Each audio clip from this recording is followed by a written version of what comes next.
Qala musannifu rahimahullah ta'ala wa nafa'ana bihi wa bi'ulumihi fid daraini amin. Qala Allah ta'ala wa idh ja'alna al-bayta mathabatan lin-nas wa amna wattakhidhu min maqami Ibrahim musalla wa ahidna ila Ibrahim wa Ismail an tahhira baiti lit-ta'ifin wal-'akifin war-ruk'i sujud. Wa idh ja'alna al-baita mathabatan lin-nas, ingatlah ketika kami jadikan Baitullah, iaitu Kaabah, al-baita, disebutkan al-baitullah, rumah Allah, bukan bermakna Allah Ta'ala di situ kan. Dia adalah dinisbahkan Baitullah, rumah Allah, kerana kemuliaan tempat itu di Kaabah. Wa amna, tempat manusia berulang alik, tempat ziarah dengan aman sentosa. Jadi ziarah ini, tuan-tuan muslimin muslimat hafizakumullah, bukan berlaku pada zaman sekarang saja, zaman Nabi Muhammad SAW saja. Bahkan bermulanya pada Nabi Ibrahim AS sampailah kepada Nabi Muhammad SAW. Sebab itu sebelum ada syariat Islam diturunkan, dah ada orang tawaf di Kaabah.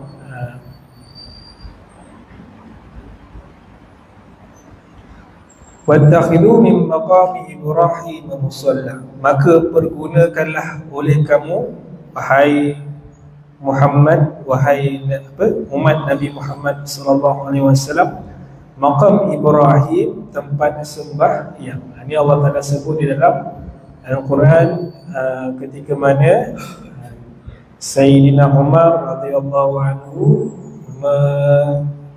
cadangkan kepada Nabi Muhammad SAW, jadikanlah tempat maqam Ibrahim ini tempat kita bersolat. Lalu Allah Ta'ala turunkan wahyu kepada Nabi SAW, wattakhidhu min maqami Ibrahim musalla, maka pergunakanlah oleh kamu maqam Ibrahim ini, bukan maqam Nabi Ibrahim Allahumma salli ala sayyidina Muhammad, yang kita maklum maqam Ibrahim itu adalah kesan tapak kaki Nabi Ibrahim AS tu, ketika mana Nabi Ibrahim AS mendirikan Ka'bah bersama dengan Nabi Ismail AS. Wahidna ila Ibrahim wa Ismail an tahhira baiti, dan kami perintahkan kepada Nabi Ibrahim dan Nabi Ismail supaya kedua-duanya membersihkan rumah baiti, rumah Allah Subhanahu wa Ta'ala yang mulia. Untuk apa? Lit-ta'ifin wal-'akifin war-ruk'i sujud, untuk orang yang lil-ta'ifin, orang yang mengelilingnya, yang tawaf, untuk orang-orang yang tawaf akan Ka'bah, lit-ta'ifina wal-'akifina, dan orang-orang yang beriktikaf, duduk di dalam masjid beribadah, war-ruk'i sujud, dan orang-orang yang mengerjakan sembahyang, rukuk dan sujud. Jadi Allah Subhanahu wa Ta'ala pada zaman Nabi Ibrahim AS lagi, Nabi Ismail AS lagi, Allah Ta'ala perintahkan untuk membersihkan tempat, menyucikan tempat, maksudnya menyucikan tempat daripada najis-najis, kekotoran, sama ada kekotoran zahir ataupun kekotoran batin, iaitu kesyirikan kepada Allah Subhanahu wa Ta'ala. Wa idh qala Ibrahim rabbi ij'al hadha baladan amina warzuq ahlahu minat thamarati man amana minhum billahi wal yawmil akhir qala wa man kafara fa umatti'uhu qalila thumma adtarruhu ila adabin nar wa bi'sal masir. Wa idh qala Ibrahim, ingatlah ketika berdoa Nabi Ibrahim alaihissalam, rabbi ij'al hadha baladan amina, Rabbi, wahai Tuhanku yang mentadbir akan sekalian alam. Itu maknanya, kalau kita sebut apa, kita berdoa Rabbi, wahai Tuhanku yang mentadbir akan sekalian alam, termasuklah diri kita. Ij'al hadha baladan aminah, jadikanlah negeri kami ini, iaitu Mekah Al-Mukarramah. Rabbi ij'al hadha baladan, secara umum pun boleh kita doakan kepada tempat kita, kawasan kita, negara kita. Rabbi ij'al hadha baladan aminah, jadikanlah negeri kami ini sebuah negeri yang aman, sentosa. Sampai sekarang Mekah aman, sentosa, dipelihara oleh Allah Subhanahu wa taala sebab doa Nabi Ibrahim alaihissalam. Warzuq ahlahu minats thamarati man amana minhum billahi wal yawmil akhir, dan beri rezekilah penduduknya dengan bermacam-macam buah-buahan, iaitu mereka yang beriman dengan Allah dan hari akhirat. Tuan-tuan, ibu-ibu, ayah-ayah yang pernah pergi haji kan, yang pernah pergi umrah, memang tak putus-putus rezeki kat sana kan. Buah yang bukan daripada situ, buah daripada luar Mekah pun ada di situ, tidak pernah putus. Itu rezeki ataupun berkat bumi Allah Subhanahu wa taala. Qala wa man kafara fa umatti'uhu qalila. Berfirman Allah Taala, berfirman, wa man kafara, barang siapa yang kufur, fa umatti'uhu qalila, maka aku beri juga kesenangan untuk sementara di atas dunia. Siapa yang kufur, siapa yang ingkar, yang berada di kawasan itu pun Allah Subhanahu wa taala berikan kesenangan. Jadi itu rahmat Allah Subhanahu wa taala. Tapi sementara je lah. Allah dah sebut sementara sahaja. Qalilan, di atas dunia. Thumma, kemudian attarruhu ila adabin nar, kemudian aku masukkan ke dalam azab api neraka. Kalau dia tetap kufur juga, sampailah dia meninggal dunia, sampailah padam, Allah Ta'ala akan campakkan ke masuk dalam neraka. Wa bi'sal masir, dan di sinilah tempat tinggal yang amat jahat sekali, yang amat buruk sekali. Wa idh yarfa'u Ibrahim al-qawaida minal baiti wa Ismail rabbana taqabbal minna innaka antas samiul alim. Wa idh yarfa'u Ibrahim al-qawaida minal baiti wa Ismail. Ingatlah ketika Nabi Ibrahim alaihissalam mempertinggikan daripada makam Nabi Ibrahim pijak itu, mempertinggikan Kaabah, asas Baitullah Kaabah kan, batu bata besar. Nabi Ibrahim dirikan satu bersama Nabi Ismail alaihissalam, sambil berkata keduanya, iaitu berdoa kepada Allah Subhanahu wa taala, sambil bekerja, sambil berdoa. Itu salah satu yang kita boleh ambil lah kan. Yang kita berkebun ke, kita bekerja ke, dalam hati ke, dalam di mulut, tak berhenti berdoa kepada Allah Subhanahu wa taala, apa-apa doa. Dan apa yang Nabi Ibrahim alaihissalam doa, Rabbana taqabbal minna, ya Allah, ya Tuhan kami, terimalah amalan kami, perbuatan kami ini, mendirikan Kaabah ini.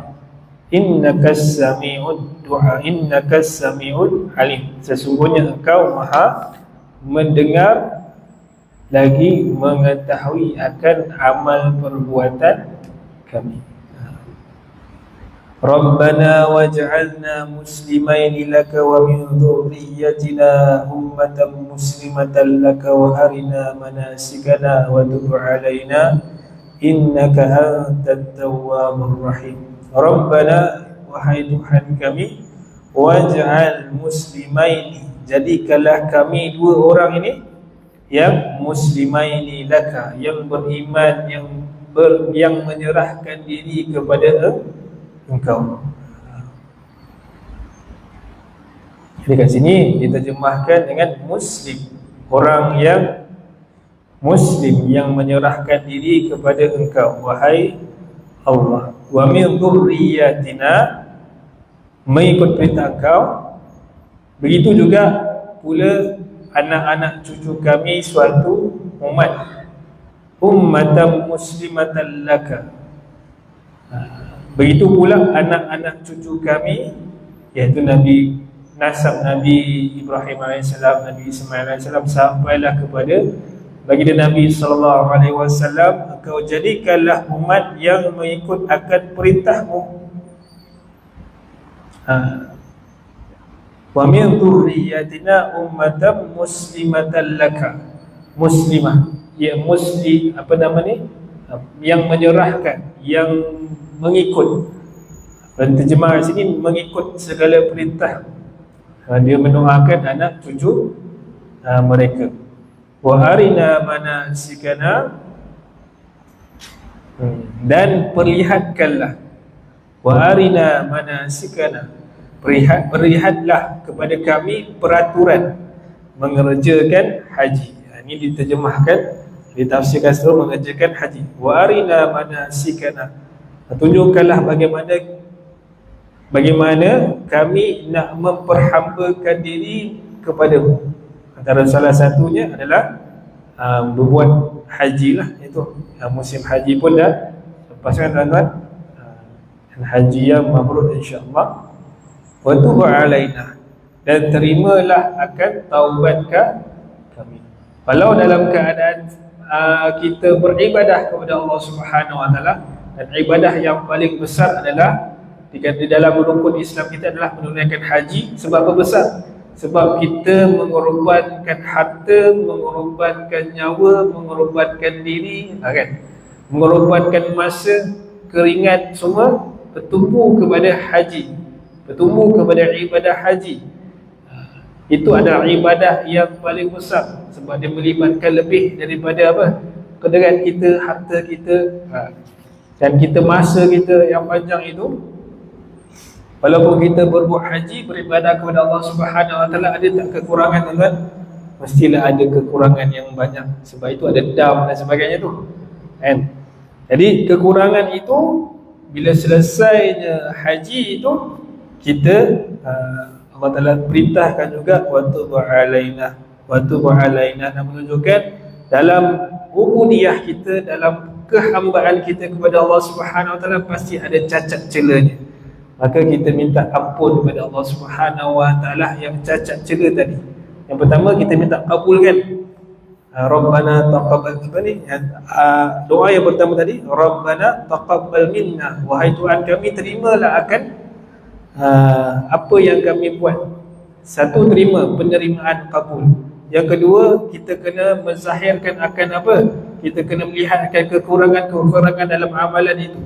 Bila kita nampak kekurangan dalam amalan itu, barulah kita akan datangnya sifat menyesal. Menyesal apa? Kurangnya, walaupun buat ibadah tapi banyak kurang, kita mohon mudah-mudahan yang kurang itu Allah Ta'ala terima, dan yang kurang itu kita mohon ampun balik kepada Allah Subhanahu Wa Ta'ala.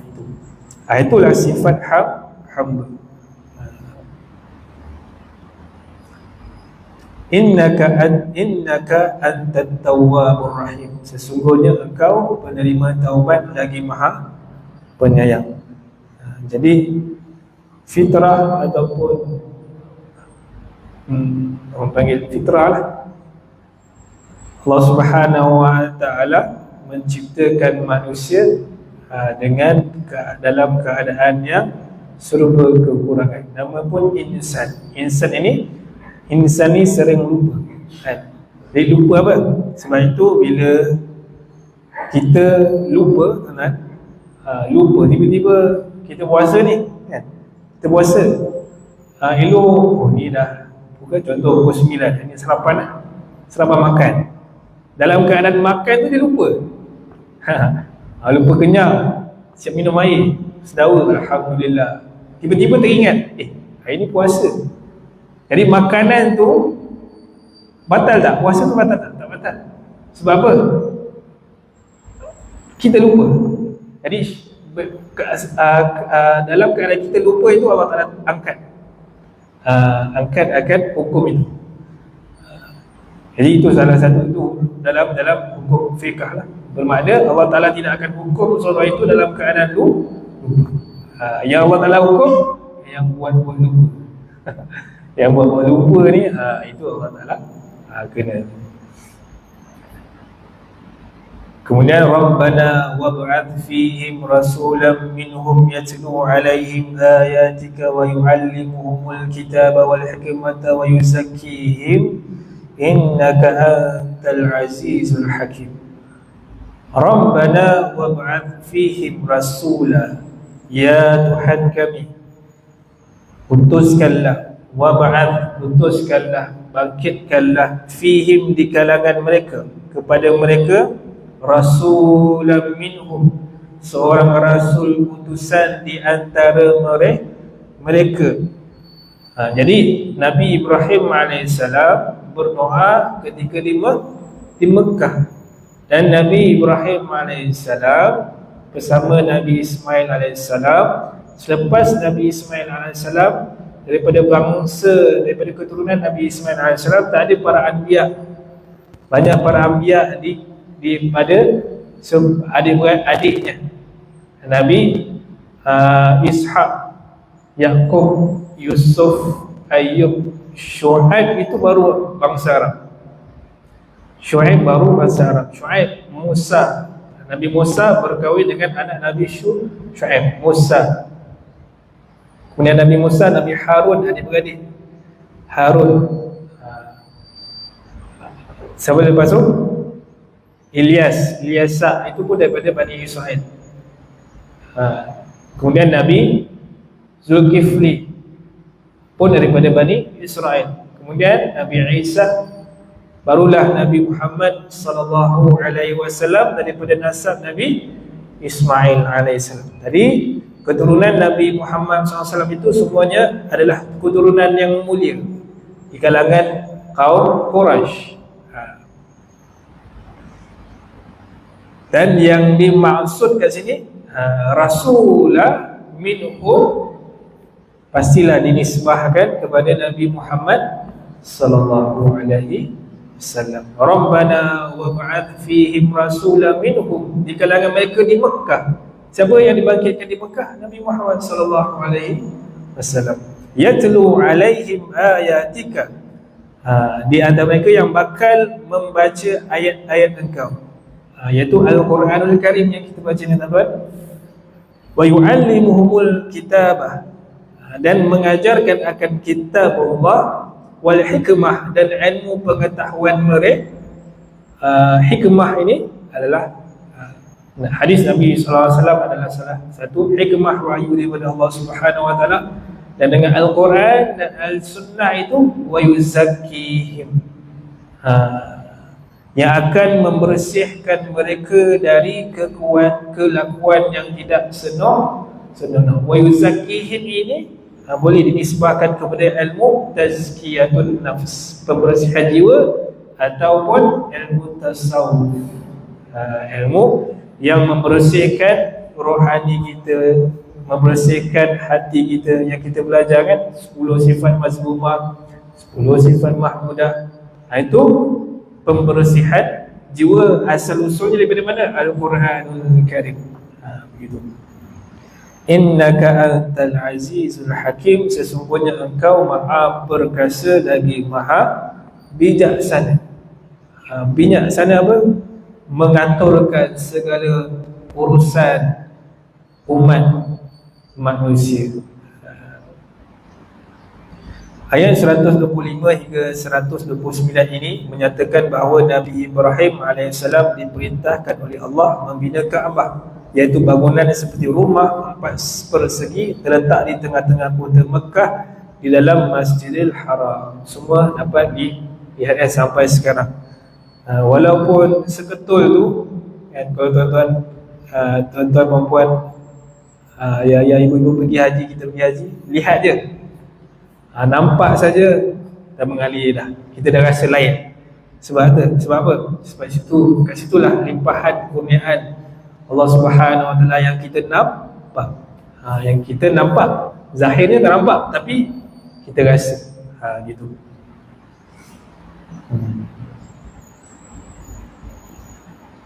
Gunanya untuk diziarahi, mengambil haji oleh manusia, bertawaf mengelilinginya, beriktikaf, duduk di dalam masjid dan rukuk, sujud sembahyang menghadap ke arah kehadrat.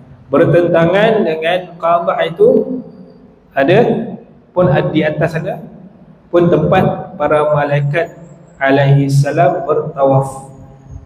Seperti mana sebelum ini kita ceritakan, 70,000 setiap saat para malaikat akan tawaf seramai 70,000 para malaikat seumur hidup sekali je.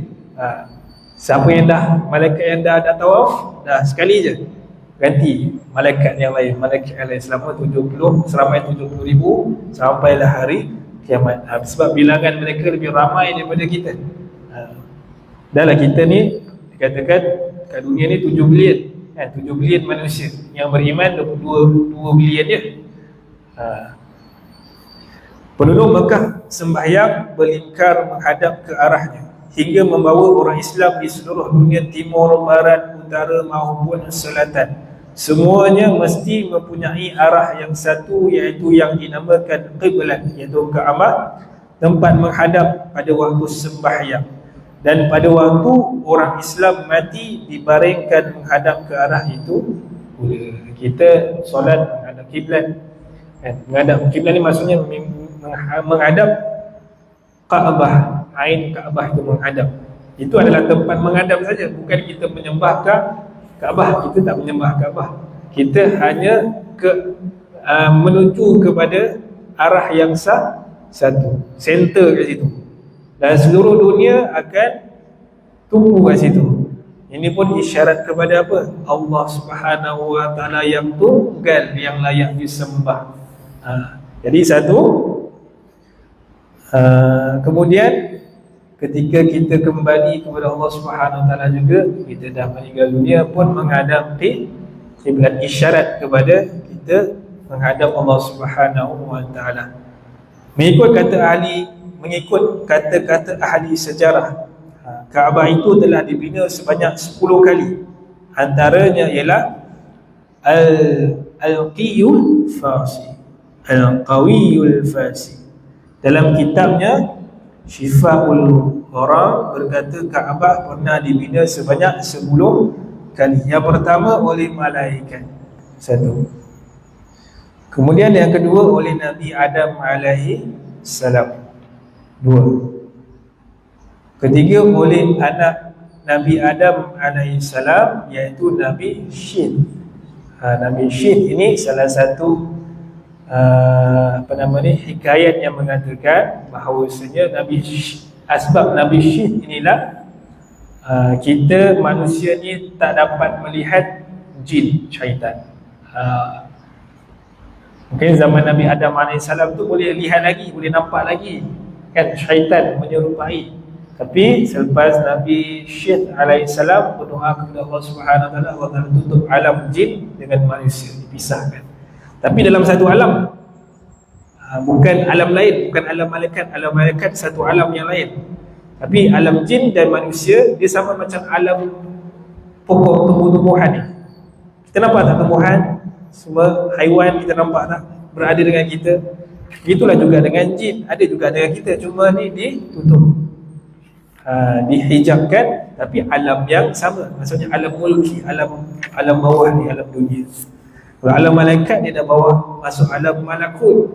Alam malakut ini satu alam yang lain. Jin pun tak boleh tengok malaikat. Gitu. Kemudian yang keempat oleh Nabi Ibrahim alaihi salam. Kemudian yang kelima oleh kerajaan Amalekah. Saya tak sempat kaji siapa kerajaan Amalekah. Yang dikatakan zaman tak silap lah, Amalekah ini pada kerajaan selepas Nabi Muhammad sallallahu alaihi wasallam. ataupun sebelum itu. Kemudian oleh suku Jurhum yang bernama Al-Harith bin Madad Al-Asghar. Kemudian oleh Qusay, maaf, sebelum zaman Nabi Ibrahim AS lah, sebelum zaman Nabi Muhammad SAW.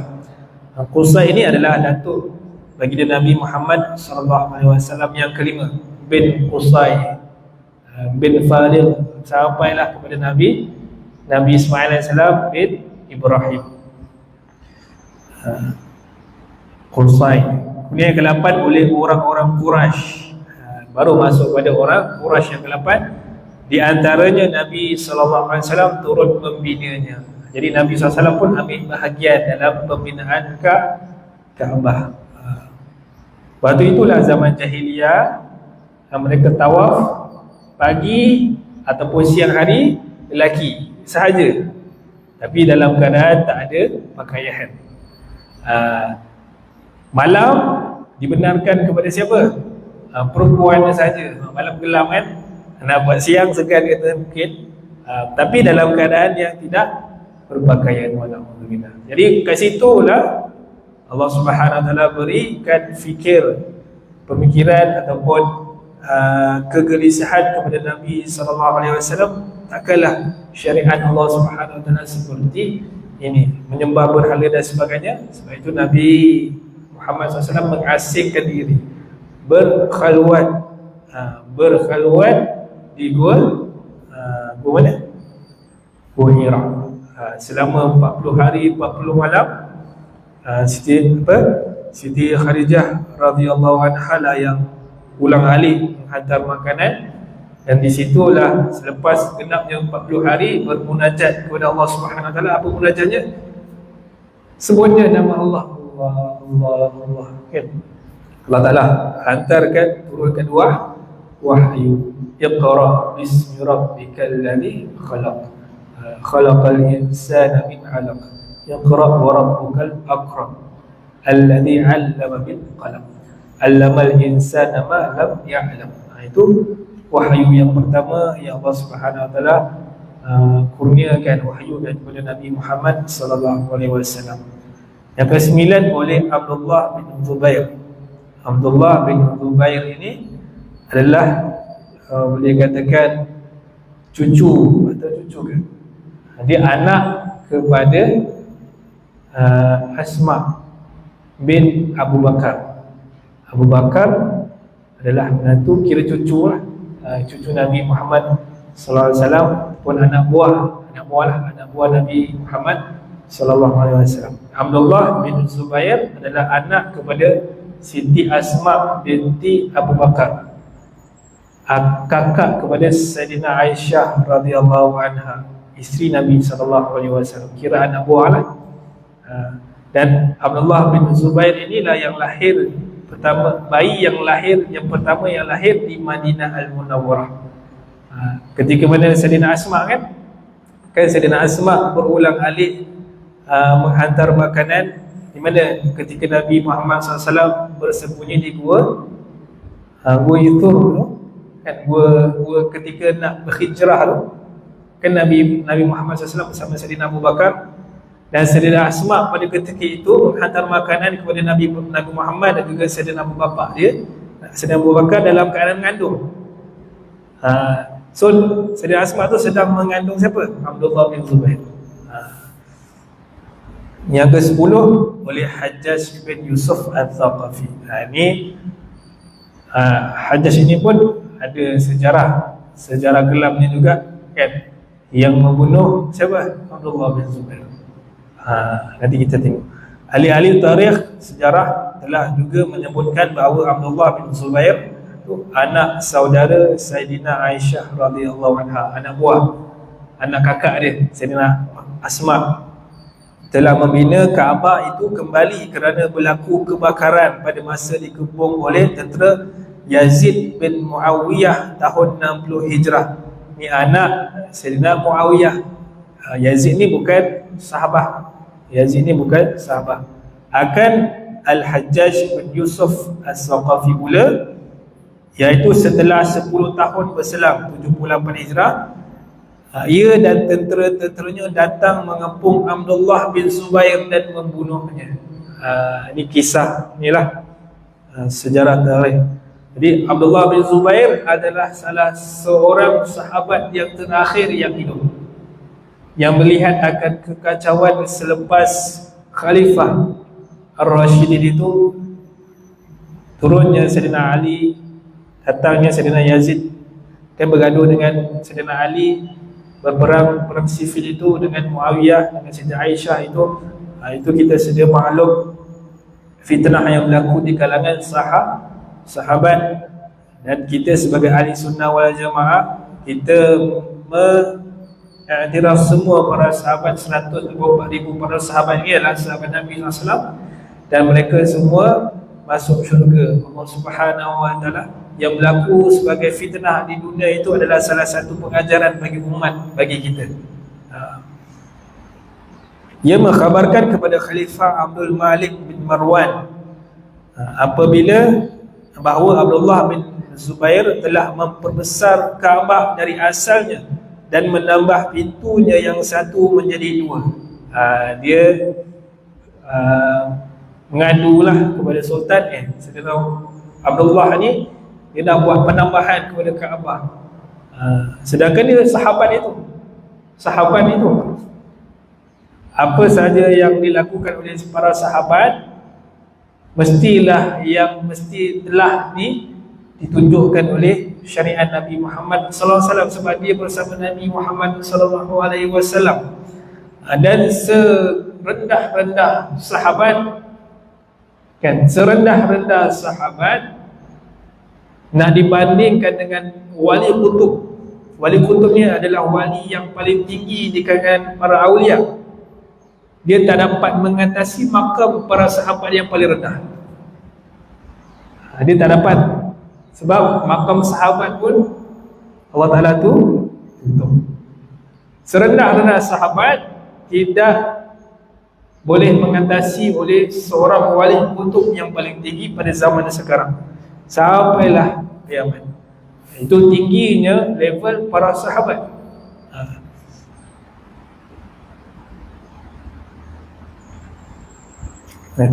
Ia mengkhabarkan kepada Khalifah Abdul Malik bin Marwan bahawa Abdullah bin Zubair radhiyallahu anhu telah memperbesar Kaabah dari asalnya yang menambah pintunya yang satu menjadi 2. Khalifah Abdul Malik bin Marwan memerintahkan Al-Hajjaj agar pintu yang kedua sebelah barat ditutup dan merobohkan binaan yang ditambah. Maka dilakukanlah perintah itu oleh Al-Hajjaj pada tahun 74 Hijrah. Tetapi kemudian Khalifah Abdul Malik itu telah menyesal kerana Abdullah bin Zubair membesarkan Kaabah itu bukanlah dengan sesukanya sendiri, bukan suka-suka dibuat, bahkan telah beristikharah berkali-kali. Jadi itu sifat para awliya, para sahabat, buat sesuatu dengan istikharah, minta petunjuk kepada Allah Subhanahu wa taala, bermesyuarat dan mendengar hadis yang diriwayatkan oleh Sayyidina Aisyah yang menyatakan ramalan Nabi sallallahu alaihi wasallam berkenaan robohnya Kaabah dan cita-cita baginda hendak memperbesarkannya jika baginda itu berupaya. Kalaulah aku dapat memperbesarkan Kaabah ini lagi, aku akan buat. Jadi pada zaman itu tak macam sekarang tuan. Hadis-hadis kita boleh rujuk hadis Bukhari, hadis Muslim, masa itu dia orang tak ada lagi. Hadis belum dibukukan lagi. Bahkan yang ada hanyalah yang dibukukannya adalah Al-Quranul Karim sahaja. Ketika zaman Sayyidina Uthman alaihi salam, Sayyidina Abu Bakar, Sayyidina Abu Bakar tak sempat, Sayyidina Umar, dia bermula dekat Sayyidina Umar dan berakhir pada Sayyidina Uthman. Itu kita sebut Resam Uthmani, kan? Resam Uthmani. Semenjak pembinaan Kaabah yang dilakukan oleh Abdullah bin Az-Zubair itu dan kemudiannya oleh Al-Hajjaj pula sebagaimana yang disebutkan tadi, tidak lagi berlaku selepas itu pembinaannya kecuali perbaikan dan pemeliharaan sahaja. Hanya maintenance saja. Sampailah sekarang kita tengok tu, itulah zaman ketika mana Allahumma salli ala sayyidina Muhammad, Hajjaj nak bunuh Abdullah bin Zubair ini menggunakan salah satunya ketika itu dia menggunakan manjanik juga. Manjanik tahu yang manjanik perang kan, perang yang plastik ni yang besar ya kan. Dia menggunakan manjanik sehingga Kaabah ada sebahagian pembinaan Kaabah itu hancur disebabkan manjanik. Gitu. Itu fitnah yang besar. Tapi apa jasa Hajjaj bin Yusuf Al-Thaqafi ni? Sebahagian mengatakan, kita baca Quran kan, Al-Quran ni ada baris kan, ada baris, ada titik. So dulu mana ada baris? Dulu titik mana ada. Siapa yang menitikkan titik? Satu huruf ba, huruf nun, huruf ta, huruf ya. Yang menitik, yang menentukan titik-titik itu antara salah seorangnya adalah Hajjaj. Ni Hajjaj Al-Thaqafi ni yang menentukan titik mana ba, rufta, unta ada. Pos besar juga sumbangannya. Sebab tu kita tak tahu fitnah. Wallahualam, benda pun kita tak jumpa dia. Jadi kita baca sejarah-sejarah ni sebagai satu pengajaran. Pernah dikatakan Khalifah Harun Ar-Rashid ataupun ayahnya Al-Mahdi ataupun datuknya Al-Mansur hendak mengubah Kaabah itu dari binaan Al-Hajjaj mengikut binaan Abdullah bin Zubair. Tak silap, Khalifah Harun Ar-Rashid inilah yang memerintahkan untuk mengumpulkan hadis Nabi SAW. Tetapi Imam Al-Malik, betul lah, Imam Malik sezaman Khalifah Harun Ar-Rashid, Imam Malik adalah salah seorang yang hadis Muwatta Imam Malik kan. Jadi salah satunya pada zaman Khalifah Harun Ar-Rashid inilah yang diperintahkan para ulama untuk mengumpulkan hadis Nabi SAW. Tetapi Al-Imam Al-Malik bin Anas telah menyeru, janganlah kiranya Baitullah itu dijadikan permainan raja-raja. Kalau tak suka dia boleh mengubahnya. Ini akan menjadikan hilangnya kehebatan Kaabah itu dari hati orang-orang yang menghadapnya. Itu Imam Malik berkata kepada Harun Ar-Rashid, maka berkekallah Kaabah itu tiada berubah binaannya hingga sekarang. Sebenarnya pembinaan Kaabah yang dilakukan oleh malaikat, kemudian oleh Nabi Adam AS, dan setelah itu oleh Nabi Syed, tiada didapati riwayatnya yang sabit, yang kuat. Bahkan Al-Quran hanya menyebut pembinaannya dilakukan oleh Nabi Ibrahim AS sahaja sebagaimana yang tersebut dalam ayat 125 ini. Itu yang sahihnya bermula pada Nabi Ibrahim AS. Kemudian di dalam ayat itu dinyatakan pula bahawa hendaklah orang-orang sembahyang sunat selepas tawaf di belakang makam Ibrahim. Makam Ibrahim itu ialah sebuah batu 4 persegi, tiap-tiap bidang panjangnya sehasta. Batu itu telah dijadikan tempat berpijak oleh Nabi Ibrahim ketika membina Kaabah dengan bantuan Nabi Ismail yang menghulurkan batu-batu kepada ayahnya. Jadi kita boleh lihat athar, kesan seolah-olah kat sini Nabi Ibrahim berdiri bersama dengan Nabi Ismail AS. Allah telah menyuruh kedua orang anak beranak itu supaya menjadikan Kaabah itu tempat yang suci, disucikan. Jangan dikotorkan dengan berhala-berhala yang diletakkan orang di sana untuk disembah. Hendaklah Baitullah itu dijadikan tempat orang bertawaf, tempat ikhtikaf, dan tempat orang rukuk dan sujud kepada Allah Subhanahu wa taala. Siapa yang membersihkan selepas Nabi Ibrahim AS dan Nabi Ismail daripada berhala-berhala, Nabi Muhammad SAW memecahkan 360 berhala yang sekeliling Kaabah itu dipecahkan ketika mana? Fathul Mekah, pembukaan kota Mekah. Nabi Ibrahim AS telah berdoa memohon agar negeri Mekah itu menjadi tempat yang aman. Allah telah memperkenankan doanya sehingga negeri itu telah digelar tanah haram, iaitu haram dilarang menumpahkan darah, menganiaya, berburu dan mencabut rumputnya atau menebang pohon-pohon yang hidup di tempat itu. Juga Nabi Ibrahim AS mendoakan penduduk kota Makkah itu agar mendapat rezeki yang banyak dari jenis buah-buahan. Allah telah memperkenankannya sehingga tanah yang dahulunya kering kontak didatangi oleh bermacam-macam buah-buahan dan makanan serta berjenis-jenis keperluan hidup dari mana-mana negeri yang dibawa oleh orang-orang luar negeri. hal ini bolehlah dinyatakan kebenaran kepada orang-orang yang sudah pernah pergi haji. Betul tak haji? Betul kan? Makanan tak pernah putus sampai sekarang. Itu kita pun boleh nampak, kita merasakan bila kita nampak depan mata tu, kita hadirkan doa Nabi Ibrahim AS. Inilah penerimaan Allah Ta'ala kepada doa Nabi Ibrahim AS. Adapun akan hal orang-orang yang kufur, Tuhan kurniakan juga nikmat-nikmat itu, tetapi sedikit saja, dengan ukuran hanya sementara ia hidup di dunia. Selepas itu di akhirat pula orang yang kufur itu disiksa dalam neraka, tempat yang sejahat-jahatnya. Ayat-ayat yang seterusnya pula menceritakan 127, 128 dan 129 pada masa Nabi Ibrahim dan Nabi Ismail membina Kaabah, mempertinggi asasnya. Keduanya telah berdoa, ya Allah, ya Tuhan kami, terimalah amalan kami kerja membina Kaabah. Sesungguhnya Engkau mendengar lagi mengetahui. Ya Allah, ya Tuhan kami, jadikanlah kami dua orang yang muslim, tunduk dan patuh kepadamu. Begitu pula anak cucu kami, dan perlihatkanlah kepada kami ajaran cara-cara kami beribadah dan mengerjakan haji. Terimalah taubat kami, sesungguhnya Engkau penerima taubat lagi penyayang. Ya Allah, ya Tuhan kami, utuslah kepada mereka umat kami seorang rasul utusan dari golongan mereka yang membacakan ayat-ayat Engkau, mengajarkan isi kitab dan ilmu pengetahuan kepada mereka, dan yang akan membersihkan mereka dari perkara syirik. Sesungguhnya Engkau perkasa lagi bijaksana. Demikianlah Nabi Ibrahim dan Nabi Ismail alaihi wassalam mendoakan anak cucunya, keturunannya dan umatnya mengikuti sunnah syariat Nabi Allah Ibrahim alaihi salam.